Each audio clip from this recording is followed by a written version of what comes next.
the early turnovers and then not creating the turnovers back. We wasn't able to get the ball back today. So, when you kind of lose that turnover battle against a top team in the NFL, that's kind of like the outcome. We didn't get to play our brand of football today. So, obviously, it's upsetting when you come out and you're on the road and you're playing against a good team. You're like, okay, playing well, but can you consistently do it? And you kind of drop the standard like that. That hurts a lot. But, it's a learning experience. Like 1 week, like how you say you are, is it kind of like favorite or something coming out of the field? Yeah, Saquon hit me. He chipped me right in my ribs. That kind of like shocked me a little bit. You know how it is. It was just a good, not anticipating rib shot, and it kind of sold me up. But for the most part, man, I'm good, and I'm looking forward to finishing the season strong. But that was you didn't pick it on that same play, did you? Yeah. When you got down? Yeah. What about the fast start? You guys defensively, I mean, they were not moving the ball. Did something change at that point? What do you think happened? Big plays. You look at their play, they had 2 big runs and 3 good deep shots. Other than that, we made them earn it, and you take away the scoreboard, it was about 5 plays that decided this game. And you hate to say that because it's a lot of football, but the 2 deep shots to Devontae Smith and the one to A.J. Brown, and then also Devontae on that slant. For the most part, we're making them earn it 3 yards, 2 yards, 4th and 1s, which is good football for when you're playing a team like the Eagles. But the other side is that when you play in those big teams, we understand big plays is going to happen. You understand, like, all right, A.J. Brown, Devontae Smith, some of the best guys in the league, they're going to make a big play. But you got to limit that big play margin from maybe from that 5 point to like 1. You can handle 1 big play, but you can't give a team like that many big plays. This is your first losing season in a Cowboys uniform, and that's not something you envisioned going into this year with what this team accomplished. Yeah, definitely not what I envisioned, definitely not what I hoped for. Coming off a devastating playoff loss, and you say, hey, I'm just going to get the same team back, and we kind of know what it's going to look like, what the team's going to be like. And you go into the season and with the devastating injuries all across the board, between ceedee, Dak, Trey, you just can't catch a break. But you say, there's other teams who are fully healthy and they're not where we're at right now. So I'm going to take that with a grain of salt and use that as motivation to go towards next year. Micah, you guys were 12-5 for 3 straight years. The Eagles won the division today and Washington coming up. So how do you look at the outlook of the NFC East moving forward and what you guys are going to have to do to get back on top of the division? One, we're going to have to get healthy. We got, 3 or 4 starters who aren't coming back to mid next season. So we got to plan for that. We got to get healthy. We got to keep coming together. It's going to be a tough point, but as far as the division, it's going to be tough. I look at Jaden James as a franchise quarterback, so I'm going to be facing him for the next 18 years of my life. And you got Hurts, who's a franchise guy, so he's, so every team pretty much got a franchise guy that I'm going to have to get used to. So, and then, the Giants, they might go ahead and get a franchise guy. It's going to be a very difficult next couple of years. It's going to be a very difficult couple of years. You ready for the season to be over and restart? Oh, no, man. We watched a great video this week, and it's about, what you start, you finish, right? And that talks about character, and then it talked about, if you're a great football player, this is who you are. It's not what you do. So, I'm not going to go ahead and say, man, I wish the season was over. And then I'm watching the Super Bowl and be like, dog, I wish I was out there. You got to appreciate these games, these opportunities that we have. So when it comes to how we're going to finish it strong, I'm going to still give my best fight to the Commanders. This is who I am, man. I love this game.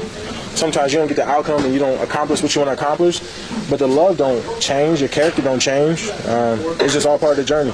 So I know it's rough, but I'm saying stay true to who you are and watch how this thing change out. All right, thank you, Micah. Hey, my friend.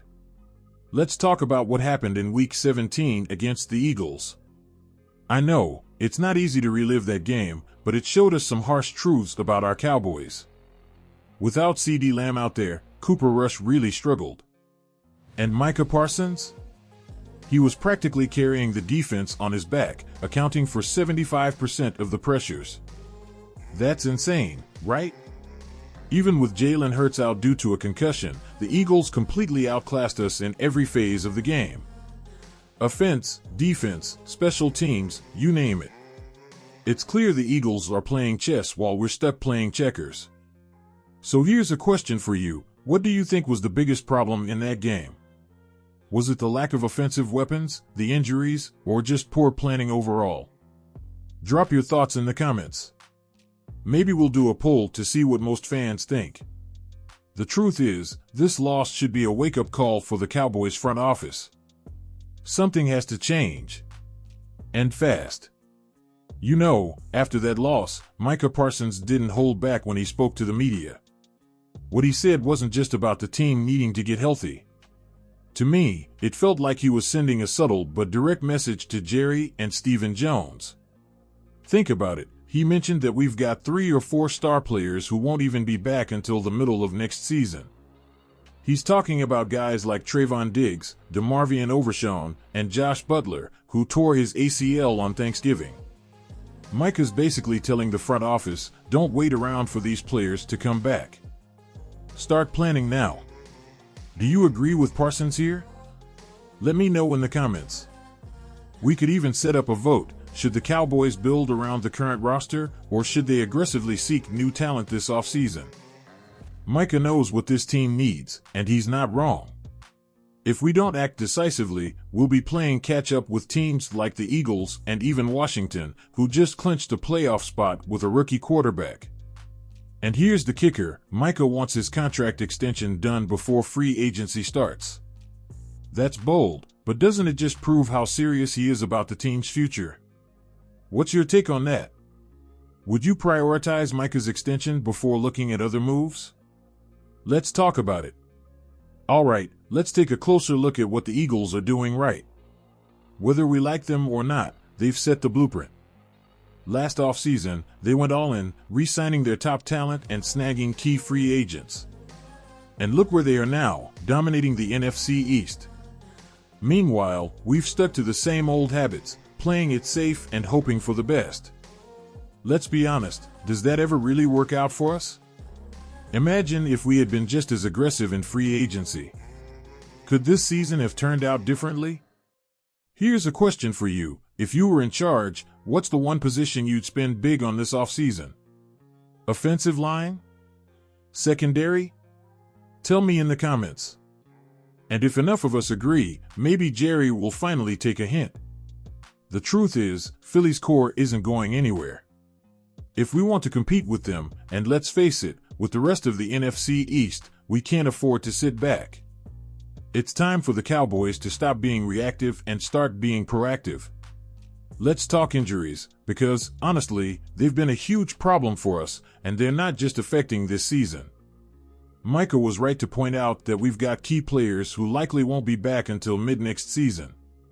And even then, it's not a guarantee that Trayvon Diggs or DeMarvion Overshown will be at 100%. We can't just sit around and hope for a miracle comeback. Here's the thing, if we're serious about competing next season, we need to plan for these absences now. The front office can't just cross their fingers and wait for these guys to return mid-season and save the day. So what should we do? We need to re-sign players like Jordan Lewis and maybe bring in some fresh talent via the draft. Think we should target a cornerback or linebacker early in the draft? Let me know in the comments, and let's see where everyone stands. The reality is, the front office has to step up. We can't wait for players to magically come back and fix everything. If they do, great. But we need to make sure we're not caught off guard. Alright, now it's time for the big picture. The future of the Cowboys rests squarely in the hands of Jerry and Stephen Jones. After all the ups and downs of this season, the moves they make this offseason will determine whether we finally get over the hump or fall behind again.